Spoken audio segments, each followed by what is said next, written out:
Because of a huge contraction in sales in China, legacy automakers are shutting down some factories in the country. But here's the thing. Most of these factories, it has been confirmed by Chinese sources, are running at under 60% capacity utilization. That means that they're running at a loss. You can't hire all these staff, have all the cost, the electricity costs, and everything else that goes into running a factory. When that factory is producing half the number of cars it has or was designed to do so. As the sales of vehicles from legacy automakers falls in China, the cost to produce each one continues. It grows. It's like the opposite of Moore's law. Every doubling of production, there is a 20% reduction in price. Well, the same thing applies if you go in reverse.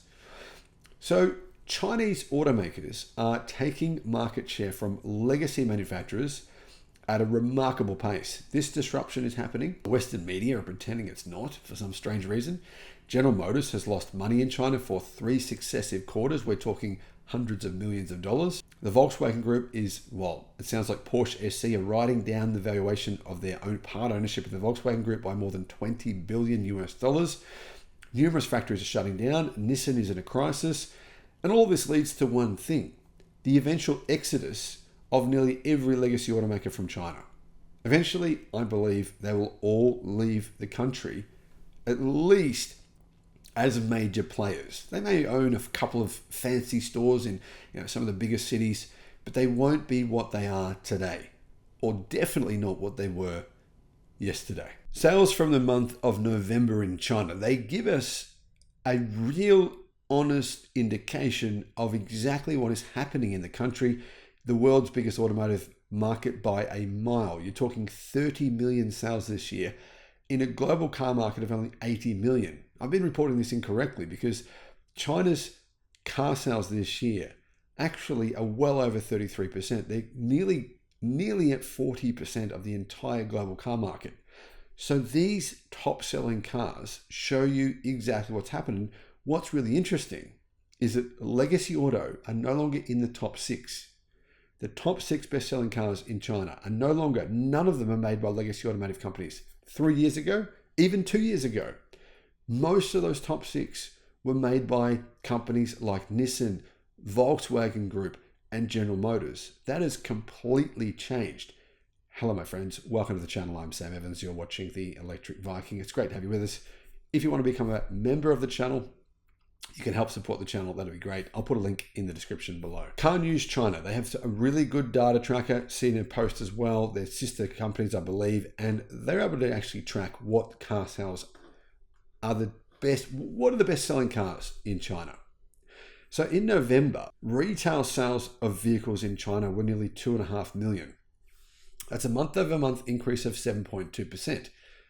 The mainstream media outside of China are singing an interesting story, aren't they? They're saying that sales in China are contracting, that there's some sort of economic downturn in China. That may be true for things like Australian iron ore. Yeah, there's less demand for Australian iron ore. They're building less apartment buildings, but it's actually not true for the economy overall.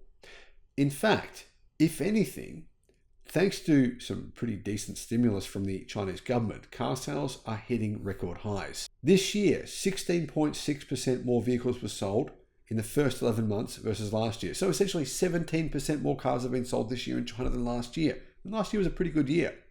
That gives you an idea of what's happening here. In other words, this market is not yet shrinking. It will eventually begin to shrink when we have more autonomous vehicles. There's no question that will put huge pressure on actual car sales, and the entire market worldwide will shrink drastically. But right now, there's lots of sales and money to be made. Even in a market up 17% versus last year, legacy automakers are in dire straits. They're having to close factories. Thousands, I believe they reported that there are 4,000 dealerships will shut their doors at the end of this year. And apparently, only about 10 to 20% of all dealers in China are actually making a profit. Most of those, though, are selling EVs. The best-selling EV in China in November was the BYD Seagull with 56,000 sales. In second place was the Tesla Model Y with 44,600 sales.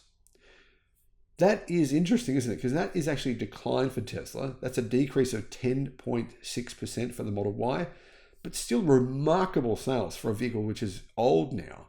And people in China know this. I mean, in China, you're looking at basically Chinese companies are upgrading their cars every 6 months in many, many cases. The Zeekr 001 is a perfect example of that. They've upgraded that several times over the past 18 months. But Tesla with the Model Y, they're just basically trotting out the same car, right? It's been around for years. It's kind of a bit old school now. Everyone knows that there's a new model just around the corner. It's only a couple of months away, maybe even a month away. And yet it's still the second best-selling car in all of China. Only a decline in sales of 10%. That's a really remarkable result. The media is going to spin this as a negative, but actually it's incredible that Tesla's brand power was able to do that. The BYD Seagull, though, that's an increase in sales of 38%.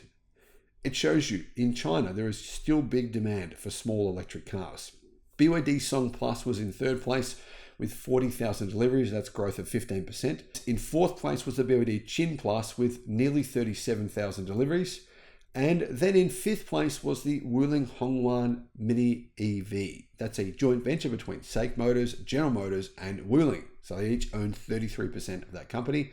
Sales were up 51%. Why is sales up 51% for the Wuling Hongwan Mini EV versus the same month last year? Well, because it's a new version. The new version is about 25% bigger.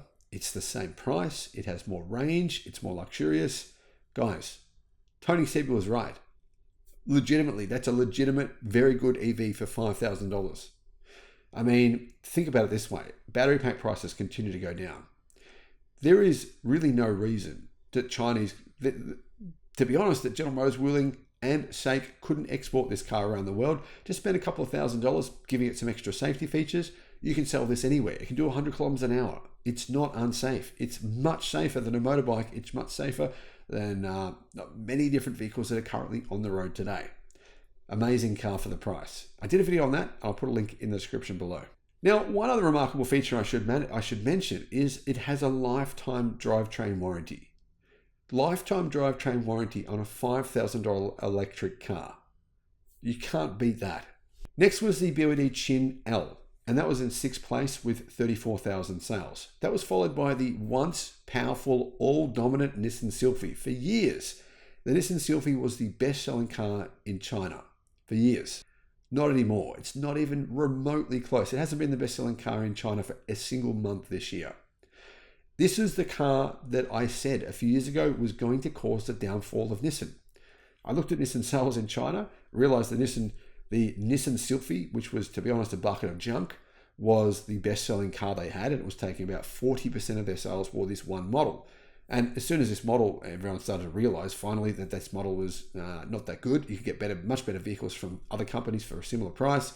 That sales would be collapsed and Nissan would be in trouble in China. Well, exactly that's happened. I think it was pretty obvious, right? Sales for the Sylphy have fallen in November by 16% versus the same month last year, but they've fallen by more than 50% if you compare the sales to about 2 years ago. So the Nissan Sylphy is no longer the first best-selling car. It's now the 7th. Next year, it might be the 10th if they're lucky. Volkswagen Levita. This also used to be the best-selling car in China for a few years. It was either the Sylphy or the Levita. Now it's in 8th place. 32,000. BYD Seal was in 9th. The BYD Seal 06, 29,500 deliveries. The Tesla Model 3 was in 10th place with 29,000 deliveries. BYD Han, 28,500 deliveries in 11th. SGMW Wuling Bingo, 27,000. That's also an EV. The BYD Yen Plus, which is the BYD Atto 3, 26,400. The Geely Xingyu L, 25,000. Li L6, which is obviously a plug-in hybrid from Li Auto, 24,000 in 15th place, followed by the Volkswagen Passat, 23,000. BYD Song L DMI, 23,000. Xiaomi SU7, 23,000. Chang'an CS75 Plus, 23,000. And the Volkswagen Sagittar, down 27%.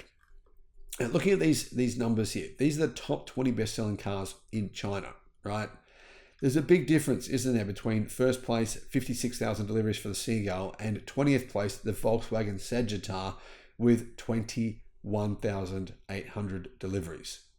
I mean, nearly 3 times as many BYD Seagulls were sold versus the 20th place Volkswagen Sagittar. So there's a huge drop off when you go from these top cars. I mean, Tesla Model Y, 45,000 as well. Very good numbers there, but big drop off. And you can also see the other thing here.